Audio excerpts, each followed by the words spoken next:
Estamos de volta, agora vamos entrevistar Abdias Veras, que é engenheiro civil e Alfredo também da pedreira Brita 7 no Morro da Munguba. Conhece, Alfredo, lá?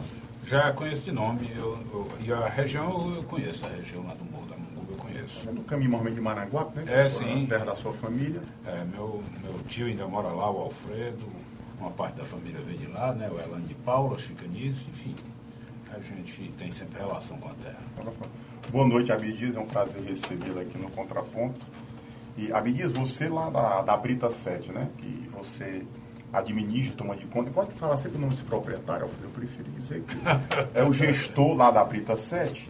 E mais em relação, né, o assunto que nós vamos bater o papo aqui no programa, é acerca e que se confunde, né? A pedreira, a Brita 7, que fornece para o assinante ter uma ideia, toda a nossa malha ferroviária foi a Brita 7 que forneceu a brita, a pedra no qual os ductos ficam lá. Só fazendo aqui uma correçãozinha.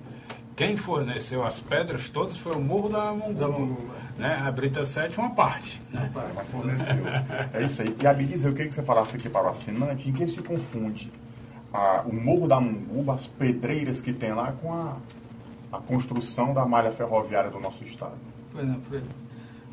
Eu andei fazendo uma pesquisa a respeito da origem do Morro da Munguba como fornecedor de matéria-prima aqui para Fortaleza, para a região metropolitana.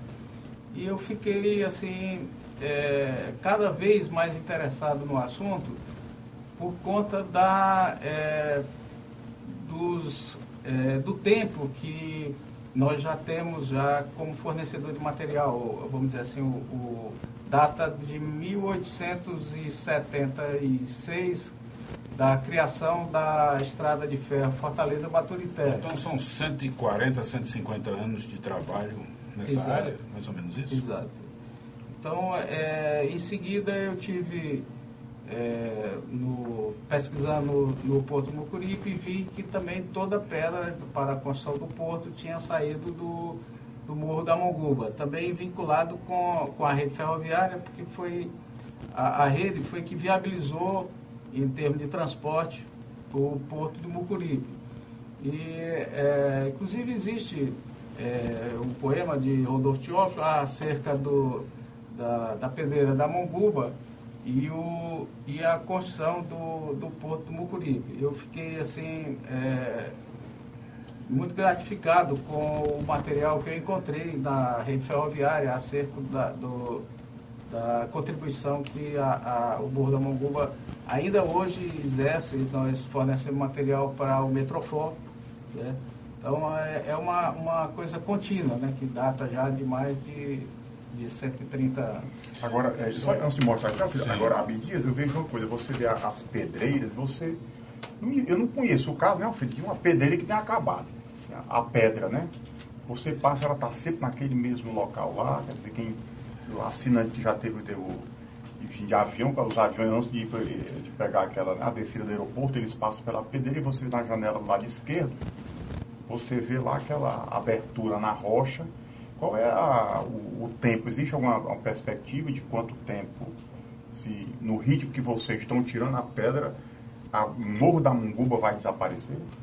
Não, na verdade o Morro da Munguba ele não vai desaparecer. Nós temos antes de iniciar o trabalho é feito um planejamento, um estudo então é delimitado um limite para a exploração. Então nós temos até 2/3 da altura do morro para fazer a mineração e depois nós temos que dar um destino a essa área, certo? Ela não pode ser simplesmente abandonada. Então a previsão são de 200 anos para a conclusão do nosso trabalho e nós ainda não temos o destino que vai ser dado à área. Vai depender quando estiver mais próximo, que se dê... Justamente nós estaremos aqui, né, Alfredo? Bem, a preocupação do Abdias transformou-se em livro, né? É um livro assinado por Zé Hamilton e por Francisco de Assis Silva de Lima, né? E tem aqui uma parte que tem considerações e um capítulo todo dedicado ao Morro da Monguba, que foi escrito pelo próprio Abdias aqui, as folhas 181. Monguba, uma região desenvolvida pelos trilhos. E o livro é esse, Estradas de Ferro no Ceará, né? Pois é. É de ficar bobo a contribuição que a pedreira deu, inclusive por conta também de parte do material de dormente também ter sido retirado da região. Né? Como é que isso aconteceu? Em que época tu tem referência disso? Sim. Naquela época os trens eram a vapor e a madeira ela servia como combustível. Os dormentes eram fixados sobre o solo, não havia hoje esse lastro de brita que nós temos agora. Então, era só encostado no chão? Era. Então a duração era muito pequena, não havia tratamento desse material e com pouco tempo você tinha que recompor todos esses dormentes. A estação de Monguba, basicamente ela existiu para fornecer combustível, que era a lenha, água e também foi retirado material para fazer a parte dos dormentes. Né? Como nosso estado, nós temos carência de água e também de florestas, de vegetação, a partir de 1958 foi decretado que não viria mais locomotivas a vapor aqui para o nosso estado. As locomotivas passaram... Olha a decisão, não tinha água, nem tinha vegetação, o negócio era ruim. Então, elas foram substituídas por locomotivas a diesel e as que vieram aqui, as que tinham a vapor aqui foram levadas, no caso, para aquela ferrovia Madeira Mamoré. E qual era o trajeto que fazia lá da sua pedreira para cá, para Fortaleza? Por onde é que vinha a estrada? Bom, a estrada ainda existe hoje? Não, é a mesma. O traçado é basicamente o mesmo. O trecho Baturité, Fortaleza, é esse? Seria o trecho que eles chamam linha norte-sul, né? Então, o que não existe mais é a que saía da estação João Felipe até o Mucuripe, que passava pela beira da praia mesmo. Após a construção do porto, eles mantiveram essa linha por conta dos problemas que tiveram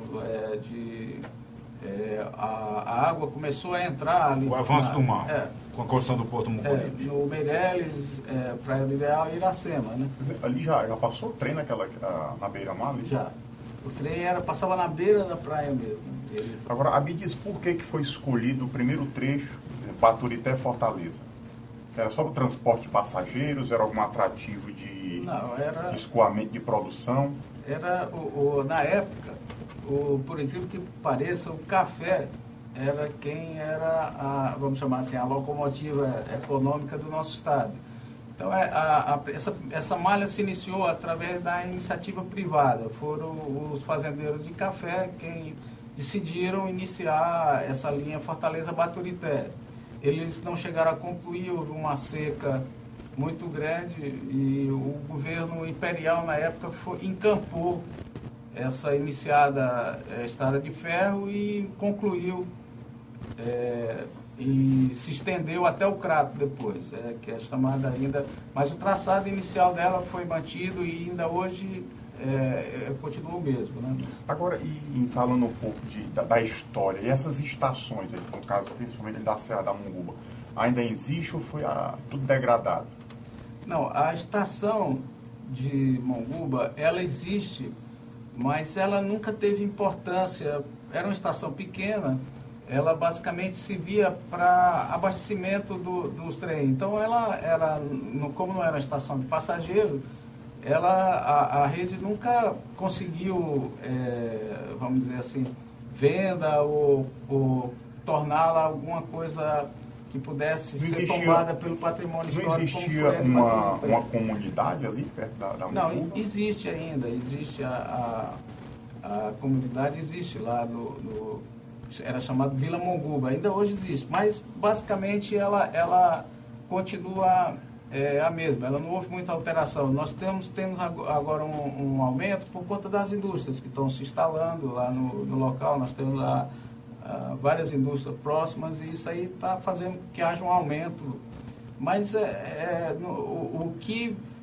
a criação da Monguba deve ser exclusivamente a rede ferroviária. E fornecimento de pedra, aí a razão da existência dela. Exatamente.